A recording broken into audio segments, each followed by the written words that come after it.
Mes parents m'ont envoyé un texto, nous avons besoin d'espace. Ne nous contacte pas. Ma sœur a aimé le message. J'ai simplement répondu, compris. Avant minuit, le fonds fiduciaire familial était gelé, le fonds de retraite épuisé, et les taxes foncières retombaient sur leurs épaules. À 4h25 du matin, ils m'avaient appelé 36 fois. Je suis Isabella, j'ai 32 ans et je suis une chirurgienne qui a passé des années à construire une vie dont je suis fier. Mais un mardi matin, un seul texto a tout brisé. Mon téléphone a vibré et c'était un message de ma mère, nous avons besoin d'espace. Ne nous contacte pas. Ma sœur a même aimé le message comme s'il s'agissait d'une simple publication banale. Ce qui m'a blessé encore plus profondément, c'est ce qui a suivi juste après. J'ai vu des photos qu'ils ont publiées, toute la famille réunie pour célébrer l'anniversaire de ma mère sans la moindre invitation pour moi. Un moment chaleureux en famille s'est transformé en une annonce silencieuse que je n'étais plus à ma place. Mon estomac s'est noué. J'avais tout donné à ma famille, mon argent, mon temps, mon espoir, seulement pour être rejeté de la sorte. J'ai fixé l'écran, leurs mots me brûlant de l'intérieur. Puis, j'ai répondu, compris. Avant minuit, j'avais pris mes dispositions. Le fonds fiduciaire familial que je gérais depuis des années, je l'ai. Mes contributions à leur fonds de retraite, retirées. Les taxes foncières pour lesquelles ils comptaient sur moi, retombaient sur leurs épaules. Je n'ai pas hésité, je n'ai pas douté. À 4h25 du matin, mon téléphone s'est allumé. 36 appels manqués. Les messages vocaux affluaient, leur panique résonnant même à travers le silence de mes notifications. Ils pensaient pouvoir m'écarter, mais je ne jouais plus à leur jeu. Ce qu'ils ne savaient pas, c'est pourquoi je l'avais fait ni ce qui allait suivre. J'avais toujours été celle qui maintenait tout ensemble, mais ce texto n'était pas qu'un message. C'était une ligne tracée dans le sable. Ils voulaient de l'espace, je leur en donnerais plus qu'ils n'en avaient jamais demandé. Restez avec moi. Ce n'est que le début. Avez-vous déjà été exclu d'un moment familial important? Comment cela vous a-t-il changé? Partagez votre histoire. Elle pourrait résonner avec quelqu'un qui a besoin de l'entendre. Ayant grandi à Cherry Hill, dans le New Jersey, ma famille semblait parfaite de l'extérieur. Charles, mon père, était un grand investisseur immobilier, concluant toujours des affaires et affichant son succès lors des dîners du club privé. Ma mère, Carole, s'épanouissait dans l'organisation de galas de charité et d'événements mondains, son nom étant une constante dans les pages de la société locale. Ensuite, il y avait ma sœur Stéphanie, de 3 ans mon aînée, à 35 ans, qui n'avait jamais gardé un emploi stable. Elle vivait au crochet de mes parents, se laissant porter par la vie avec leur soutien total. Moi, j'étais la roue de secours, celle qui a réussi en tant que chirurgienne, mais qui, d'une manière ou d'une autre, n'était jamais à la hauteur à leurs yeux. Je n'ai pas grandi en manquant de grand-chose. Cherry Hill, c'était des pelouses bien entretenues, des communautés fermées et des écoles privées. Les investissements de mon père nous assuraient un grand confort. Des professeurs particuliers, des camps d'été, des vacances en Europe. Mais sous la surface polie, il y avait un fossé. Stéphanie était leur enfant chéri, celle qu'il gâtait. Si elle voulait une nouvelle voiture, mon père signait un chèque sans sourciller. Si elle accumulait des dettes de cartes de crédit pour des vêtements de créateurs, ma mère en riait en disant qu'elle se cherchait. Moi, en revanche, on s'attendait à ce que je me débrouille toute seule. Je travaillais l'été pour payer mes manuels universitaires pendant que Stéphanie recevait une allocation mensuelle, sans qu'on lui pose de questions. Au moment où j'ai terminé mes études de médecine, je gagnais plus qu'assez pour être indépendante. Mais au lieu de célébrer cela, mes parents se sont appuyés encore plus sur moi. Ils ne l'ont pas demandé ouvertement, du moins pas au début. Cela a commencé par de petites choses. Isabella, peux-tu couvrir les taxes foncières pour la maison de Jersey Shore, disait ma mère, d'un ton léger mais plein d'attente. C'est juste temporaire. Le temporaire est devenu permanent. J'ai payé pour l'entretien de cette immense maison de vacances. 6 chambres, vue sur l'océan, une piscine que personne n'utilisait la moitié du temps. J'ai couvert leurs factures d'électricité quand les affaires de mon père ont mal tourné. J'ai même viré de l'argent à Stéphanie pour ses urgences, qui n'étaient généralement que des voyages impulsifs ou de nouveaux sacs à main. Je me disais que c'était mon rôle. J'étais celle qui avait réussi, la chirurgienne avec un revenu à 6 chiffres. Si je pouvais maintenir la famille à flot, Peut-être qu'il me verrait comme il voyait Stéphanie. Peut-être que mon père arrêterait de balayer mes réussites d'un sec, c'est bien, Isabella. Peut-être que ma mère arrêterait de s'extasier sur les idées à moitié abouties de Stéphanie tout en ignorant mes longues heures à l'hôpital. J'ai déversé des centaines de milliers de dollars dans leur vie. 300 000 pour la seule maison de Jersey Shore, encore 50 000 par an pour les dépenses de Stéphanie. Je pensais que cela comblerait le fossé, ferait de nous une vraie famille. Mais ce ne fut pas le cas. À chaque dîner de famille, je me sentais comme une étrangère dans ma propre maison. Ma mère s'enthousiasmait pour le dernier caprice de Stéphanie, un cours de cuisine ou une retraite de yoga qu'elle abandonnait après une semaine. Mon père hochait la tête, toute son attention fixée sur elle. Si je mentionnais un cas difficile que j'avais traité au travail, une intervention chirurgicale de 12 heures qui avait sauvé un patient, il changeait de sujet. Stéphanie pense à créer un blog, a dit un jour ma mère, me coupant la parole au milieu de ma phrase. Un blog ? Comme si cela pouvait se comparer à la reconstruction de la colonne vertébrale de quelqu'un. J'ai essayé de passer outre, de me concentrer sur mon travail, mais la solitude s'est insinuée. Je rentrais chez moi après une garde de nuit, épuisé, et je voyais des photos de mes parents et de Stéphanie à un gala ou à un brunch. Que des sourires, aucune mention de moi. Je faisais défiler les publications de ma mère sur les réseaux sociaux concernant les aventures de Stéphanie, jamais un mot sur ma carrière. Je continuais à faire des chèques, espérant qu'un jour il le remarquerait. Tu es tellement responsable, Isabella, disait ma mère. Mais ce n'était pas de la fierté dans sa voix. C'était une attente. Stéphanie, quant à elle, ne pouvait rien faire de mal. Elle détruisait la voiture de mon père et il en riait. Elle dépensait trop et ma mère appelait cela vivre sa vérité. J'ai commencé à me poser des questions.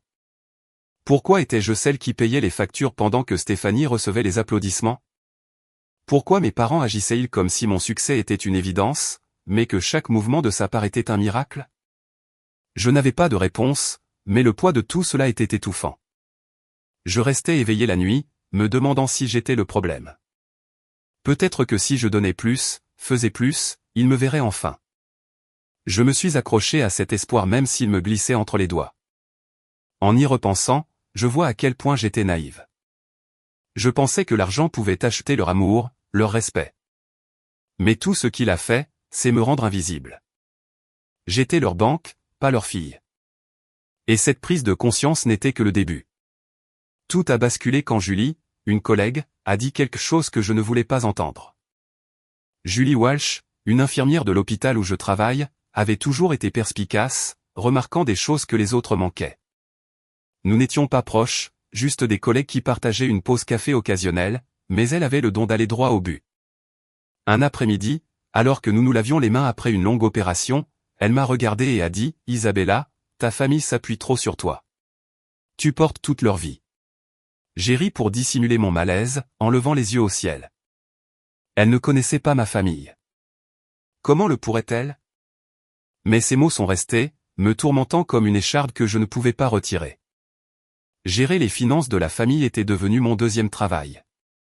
Au-delà de mes interventions chirurgicales, je gérais les comptes de notre maison de vacances de Jersey Shore, taxes foncières, entretien, assurance, tout cela. Cette maison n'était pas bon marché. 60 000 par an juste pour la maintenir debout, sans compter les réparations. Je couvrais aussi les dépenses de Stéphanie, le loyer de son appartement, ses factures de téléphone, les paiements de sa voiture. Elle ne demandait jamais directement, mais ma mère appelait, la voix douce et exercée. Stéphanie a des difficultés, Isabella. Peux-tu l'aider? Je faisais le virement, sans poser de questions, parce que c'est ce que fait la famille, n'est-ce pas? Je me disais que c'était mon devoir, le prix à payer pour être celle qui réussit. Julie voyait les choses autrement. Nous déjeunions à la cafétéria de l'hôpital quelques jours plus tard et elle a remis le sujet sur le tapis. Tu paies pour tout leur style de vie, a-t-elle dit, en pointant sa fourchette vers moi. Ta sœur ne travaille même pas. Pourquoi est-ce toi qui paies l'addition? Je me suis hérissé. Ce n'est pas comme ça, ai-je rétorqué. Ils ont besoin de moi. Je donne juste un coup de main. Julie a haussé un sourcil, mais n'a pas insisté. Pourtant, ces mots résonnaient. Je ne voulais pas l'admettre, mais je savais qu'elle n'avait pas complètement tort. La vérité était que je gérais le fonds fiduciaire familial depuis le début de ma vingtaine. Mon père me l'avait confié après qu'une de ses affaires eût mal tourné, disant que j'étais plus doué avec les chiffres. Ce n'était pas un compliment, c'était un fardeau. J'équilibrais les comptes, payais les factures et m'assurais que tout le monde garde son confort. Pendant ce temps, Stéphanie se laissait porter par la vie. Pas de travail, pas de responsabilité. Elle appelait ma mère pour se plaindre d'une facture de téléphone en retard et ma mère m'appelait. « Peux-tu t'en occuper, Isabella ?» disait maman, son ton impliquant que je leur devais bien ça. Je n'ai jamais dit non. Mais le commentaire de Julie m'a poussé à y regarder de plus près. J'ai remarqué des choses que j'avais ignorées auparavant. Mes parents ne demandaient jamais à Stéphanie de contribuer.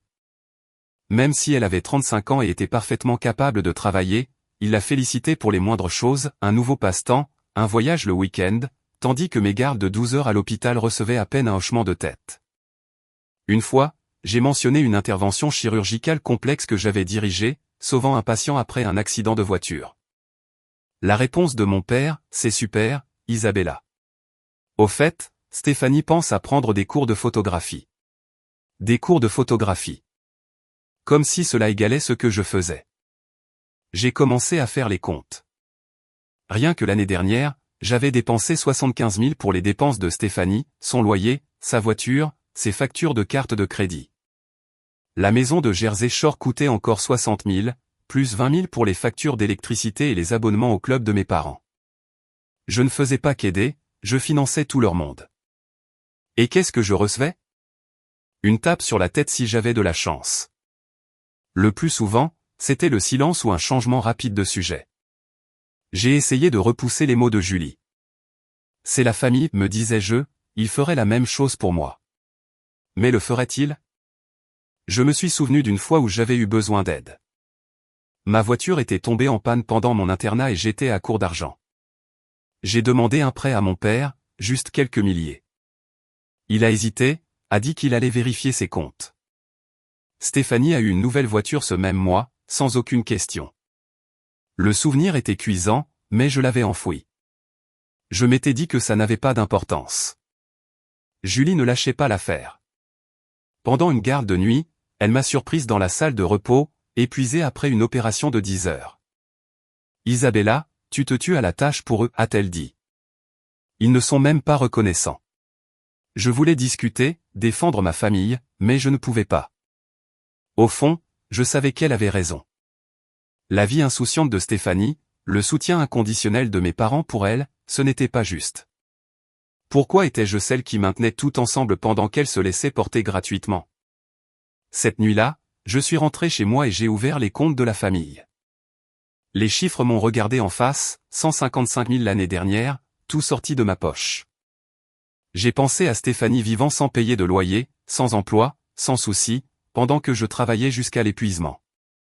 J'ai pensé à mes parents, toujours prêts à la féliciter, mais jamais moi.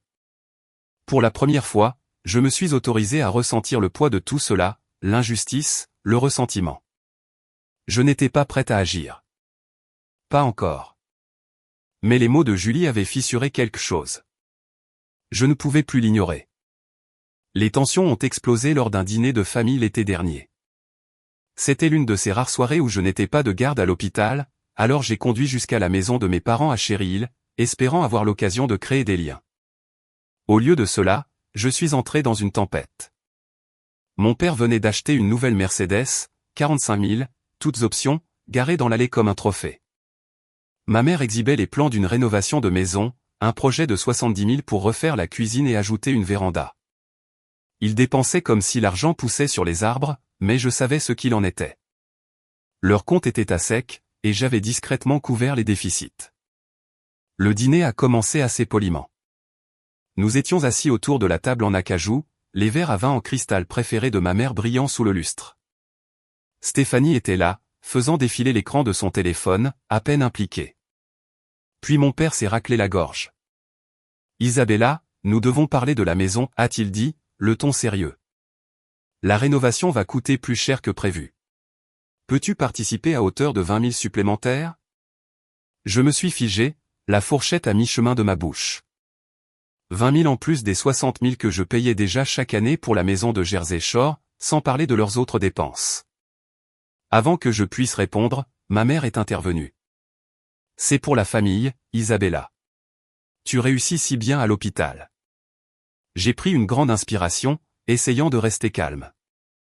Papa, maman, je couvre déjà beaucoup, ai-je dit. La maison de vacances, les factures de Stéphanie, vos abonnements au club. Je ne peux pas continuer à en rajouter. Le visage de mon père s'est durci. Nous ne demandons pas grand-chose, a-t-il dit. Tu es chirurgienne. Tu peux te le permettre. Stéphanie a levé les yeux de son téléphone avec un sourire narquois. Ouais, Isabella. Ce n'est que 20 000. C'est quoi le problème? C'est alors que Stéphanie a lâché sa bombe. Je l'ai dévisagée, stupéfaite. Une boutique.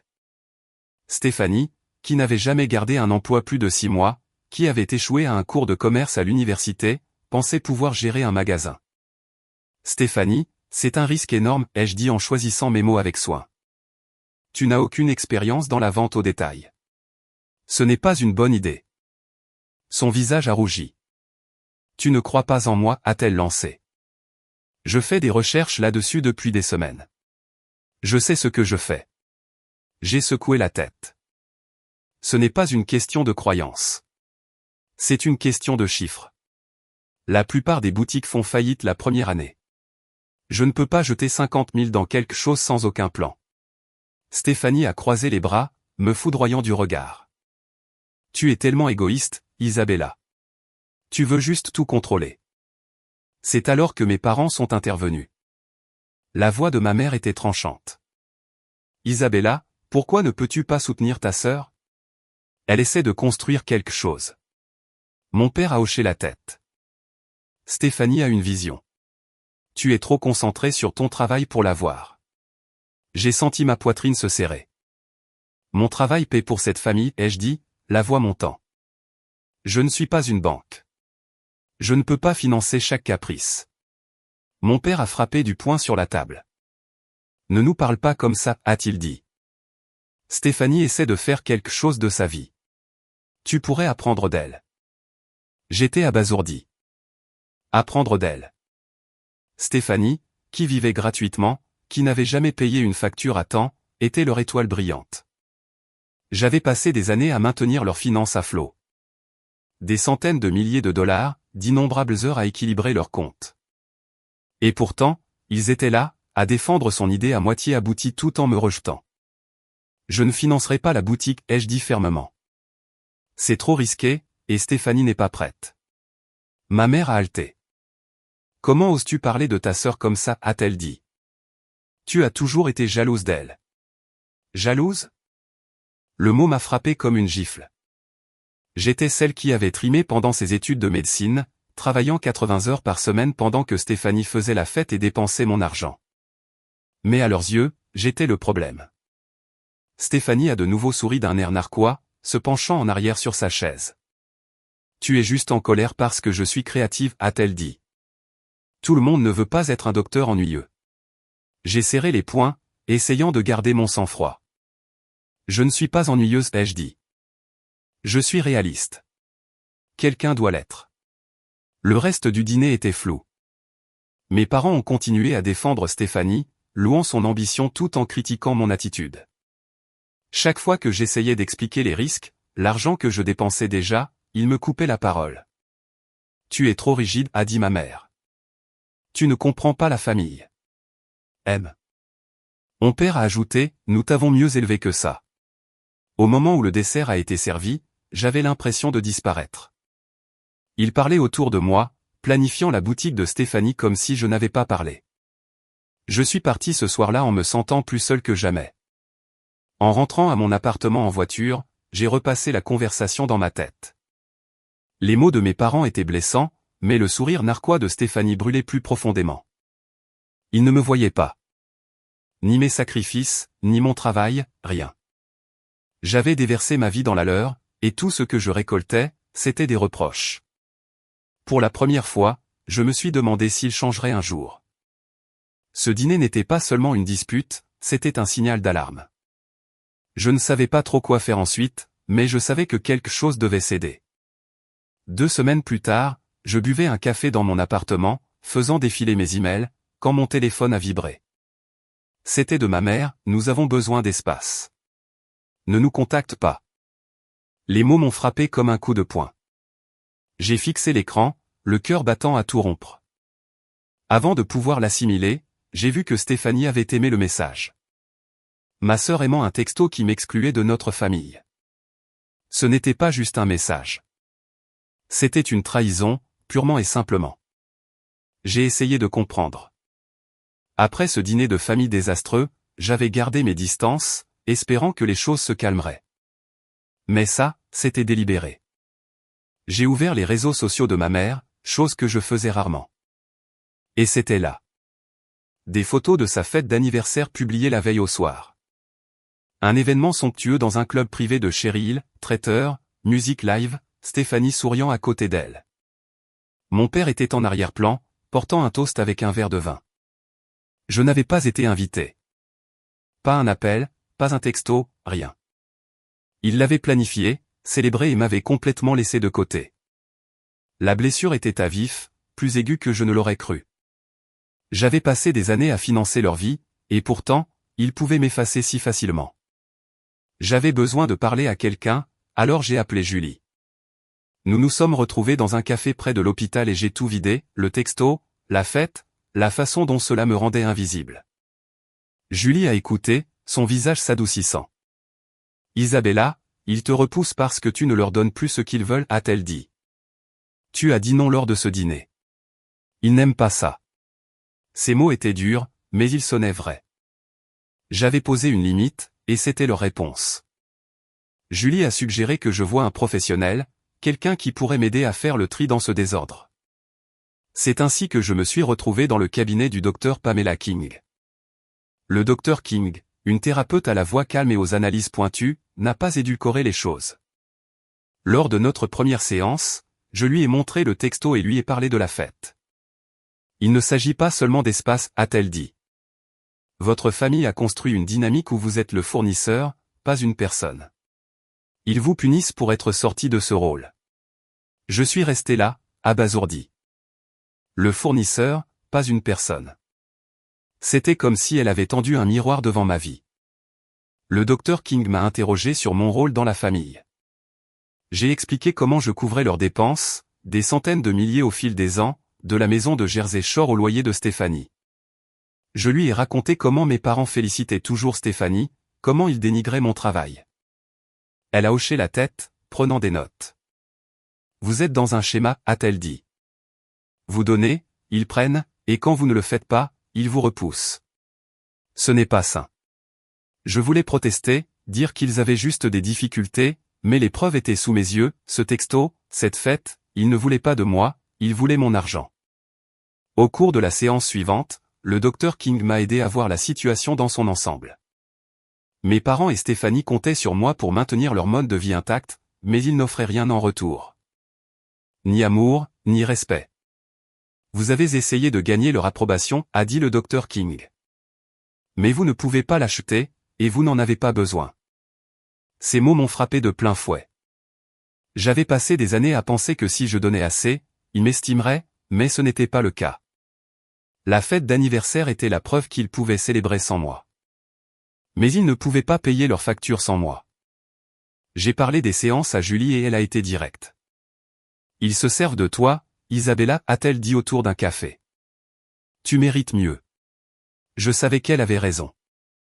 Mais c'est le docteur King qui m'a donné les outils pour agir. Elle a parlé de limites, pas seulement dire non, mais les faire respecter. Vous ne pouvez pas les changer, a-t-elle dit. Mais vous pouvez changer votre façon de réagir.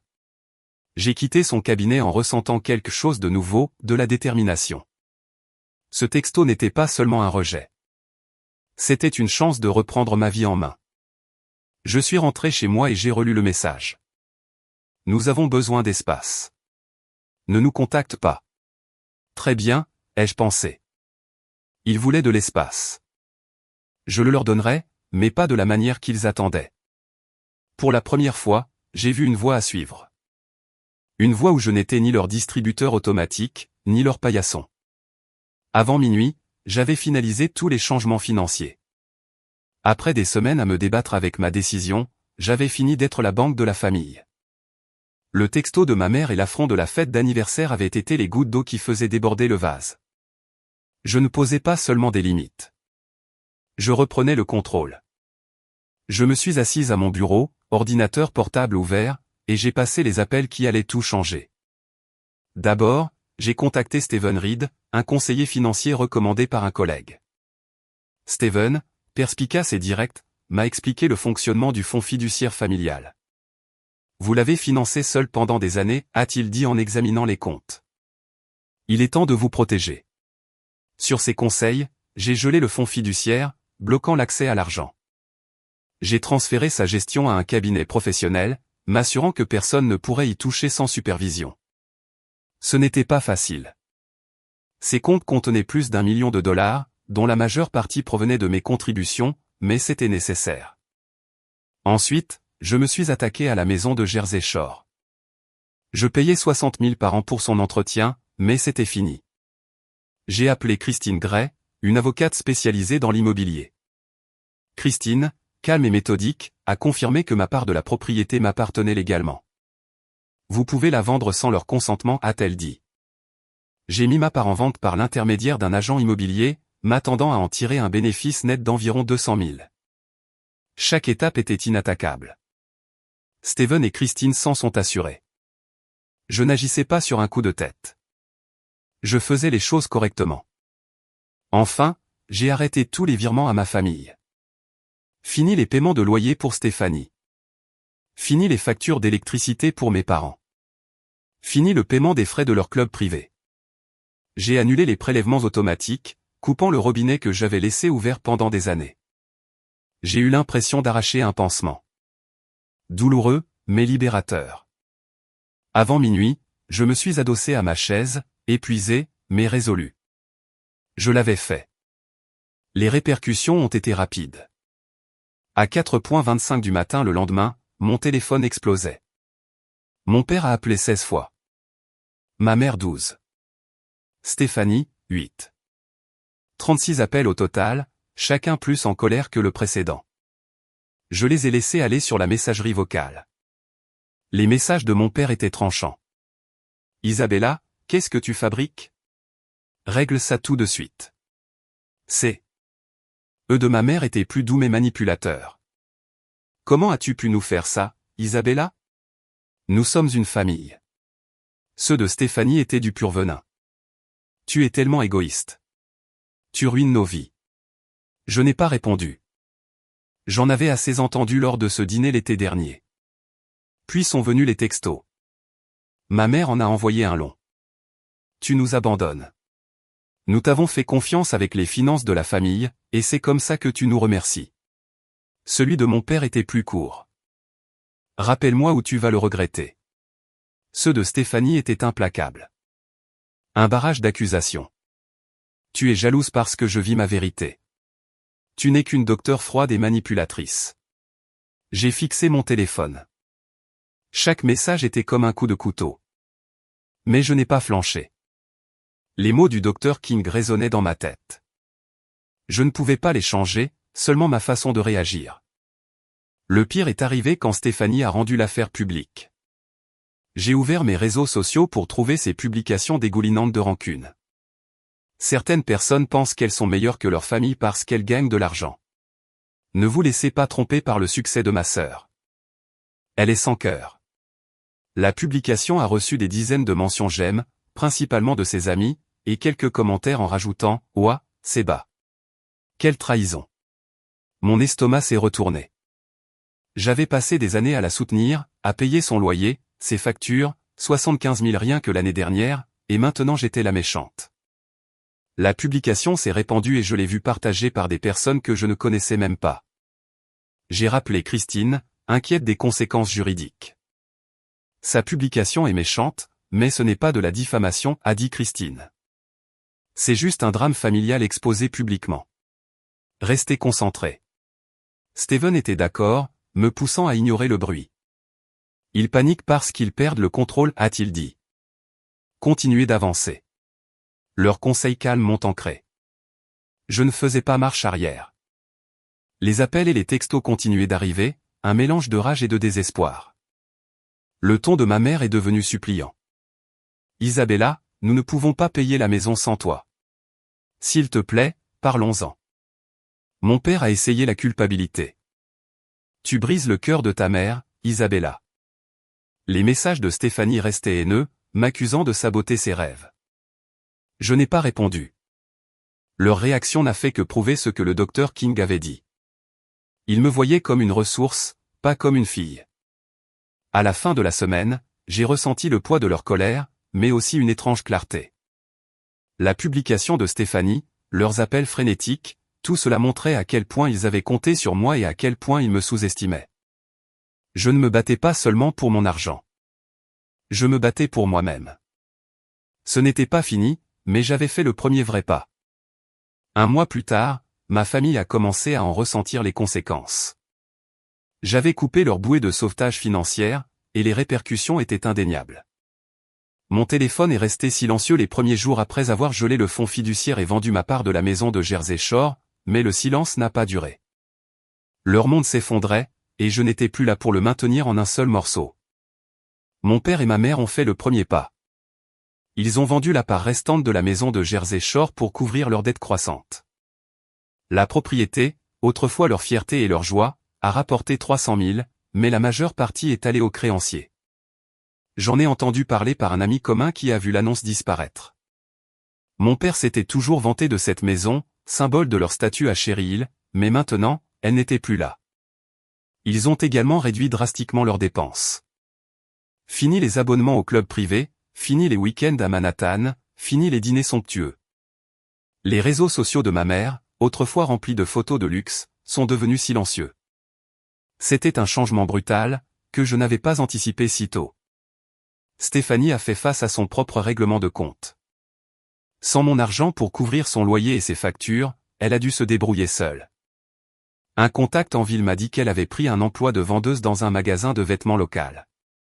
Stéphanie, qui s'était moquée du travail ordinaire, enregistrait maintenant des achats et pliait des pulls.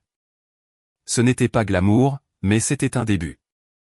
Pour la première fois depuis des années, elle ne s'appuyait ni sur mes parents ni sur moi.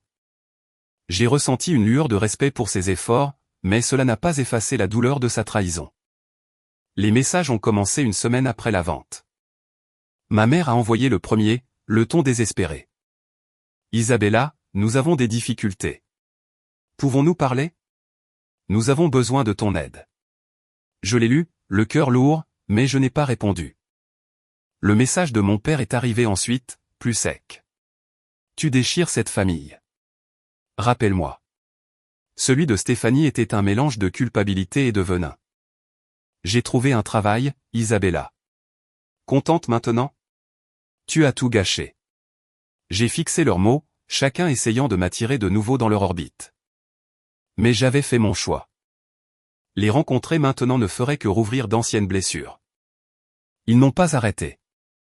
Les appels de mon père arrivaient quotidiennement, parfois 2 fois, ces messages vocaux alternant entre supplications et menaces.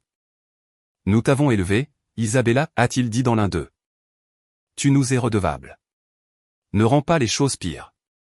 Les textos de ma mère sont devenus plus frénétiques. S'il te plaît, Isabella, nous perdons tout. Viens juste à la maison. Stéphanie a envoyé un seul message cinglant. Tu es sans cœur. Je travaille maintenant et tu continues de nous punir. Je n'ai répondu à aucun d'eux. Leurs mots piquaient, mais je me rappelais comment ils m'avaient exclu, comment ils avaient accordé plus d'importance à mon argent qu'à moi. Je suis resté ferme, même lorsque la pression a monté. Les menaces de mon père sont devenues juridiques. Je vais te poursuivre pour mauvaise gestion du fonds fiduciaire, a-t-il écrit par texto. Je n'étais pas inquiète, Christine s'était assurée que chaque étape était irréprochable. Pourtant, l'hostilité était épuisante. Je voyais leur nom clignoter sur mon téléphone et je sentais une boule dans mon estomac. Mais je n'ai pas flanché. J'avais passé des années à porter leur fardeau, et c'était terminé. L'emploi de Stéphanie a été la plus grande surprise. Je l'avais toujours vue comme l'enfant gâté, la sœur qui ne grandirait jamais. Pourtant, elle était là, travaillant 40 heures par semaine, payant son propre loyer. Une part de moi s'est demandé si cela aurait pu arriver plus tôt si je ne l'avais pas confortée dans cette situation pendant si longtemps. Mais cette pensée est vite passée. Sa publication sur les réseaux sociaux me traitant de personne sans cœur restait gravée dans mon esprit. Elle travaillait peut-être, mais elle n'avait pas changé. L'effondrement du mode de vie de mes parents a été plus difficile à observer. Ils avaient fondé leur identité sur la richesse, les voitures de luxe, les grandes maisons, le statut social. Sans mon soutien, cette façade s'est effondrée. Un voisin a mentionné qu'ils avaient échangé la Mercedes contre une berline d'occasion, un choix pratique qu'ils n'auraient jamais fait auparavant. Je n'ai pas ressenti de joie face à leurs difficultés, mais je n'ai pas ressenti de culpabilité non plus. Ils avaient fait leur choix, tout comme j'avais fait les miens. Le flot de messages a continué pendant des semaines. Certains étaient doux, comme ceux de ma mère. Isabella, tu nous manques. Arrangeons ça. D'autres étaient durs, comme ceux de mon père. Tu n'es plus ma fille si tu continues comme ça. Je les lisais, les sauvegardais, mais je ne répondais pas. Les rencontrer signifierait replonger dans leur chaos, et je n'y étais pas prête. Je m'étais trop battue pour reprendre ma vie en main. À la fin du mois, j'ai ressenti un calme étrange. Leur monde avait changé, et le mien aussi. Je n'étais plus leur banque, et ils apprenaient à vivre avec. La distance entre nous était plus grande que jamais, mais c'était une distance dont j'avais besoin. Je ne savais pas trop ce qui allait suivre, mais je savais que j'y ferais face selon mes propres conditions. 3 mois plus tard, j'ai ressenti la vraie liberté. Pour la première fois depuis des années, je ne portais plus le poids des exigences de ma famille. Je ne leur avais pas parlé depuis leur dernier message désespéré, et le silence était libérateur. Ma vie m'appartenait, et je la construisais selon mes propres termes. Mon père et ma mère avaient des difficultés à Cherry-Hill. Sans mon soutien financier, leur mode de vie somptueux s'était complètement effondré. Un collègue qui les connaissait a mentionné qu'ils avaient emménagé dans un appartement plus petit, bien loin de leur immense maison. Leur cercle social, autrefois envié par tout le quartier, s'était réduit. Les invitations au club privé ont cessé, et leur nom n'apparaissait plus sur les photos des événements locaux. Mon père, qui s'était épanoui grâce à sa réputation d'investisseur à succès, n'était plus qu'un autre retraité qui joignait les deux bouts. L'entreprise d'organisation d'événements de ma mère s'était tarie. Personne ne voulait embaucher quelqu'un qui ne pouvait pas se payer ses propres fêtes. Ce n'était pas facile à entendre, mais je ne me sentais plus responsable. Stéphanie, étonnamment, s'en sortait mieux. Elle s'était installée dans son emploi de vendeuse au magasin de vêtements, gagnant assez pour couvrir son loyer et ses factures. Une connaissance commune a dit qu'elle semblait concentrée, voire fière de son travail. J'étais heureuse qu'elle soit indépendante, mais cela ne changeait rien à ce qu'elle avait fait. Sa publication sur les réseaux sociaux me traitant de personne sans cœur faisait toujours mal. Nous ne nous étions pas parlé, et je n'avais pas l'intention de la contacter. Certains ponts restent coupés. Ma propre vie prenait forme d'une manière que je n'avais pas prévue. À l'hôpital, je me suis plongée dans mon travail de chirurgienne. J'ai entrepris de nouveaux projets de recherche, encadré de jeunes médecins et j'ai même commencé à donner des cours à la faculté de médecine. En dehors du travail, j'ai construit une routine qui n'appartenait qu'à moi. Des courses matinales, des dîners tranquilles avec des amis, des week-ends à explorer de nouveaux passe-temps. Je n'étais pas seul. J'étais entière. L'argent que j'avais autrefois déversé dans ma famille allait maintenant à mon propre avenir, des économies, des investissements, un petit appartement que j'adorais. Pour la première fois, je ne vivais pour l'approbation de personne d'autre. En y repensant, j'ai vu la leçon clairement. Fixer des limites ne consistait pas seulement à dire non. Il s'agissait de protéger ma propre valeur. J'avais passé des années à essayer de gagner l'amour de ma famille avec de l'argent, pensant que cela les obligerait à me voir. Mais ils ne l'ont jamais fait. Pas vraiment. Les couper de ma vie a été douloureux, mais cela m'a montré que je n'avais pas besoin de leur validation pour être assez bien. J'étais assez bien par moi-même. J'ai aussi appris autre chose. Vous ne pouvez pas changer les gens qui ne veulent pas changer. Mon père et ma mère se sont accrochés à leurs vieilles habitudes jusqu'à ce qu'il n'ait d'autre choix que de s'adapter. Stéphanie a fait des pas en avant, mais notre relation était trop brisée pour être réparée. Je ne les détestais pas.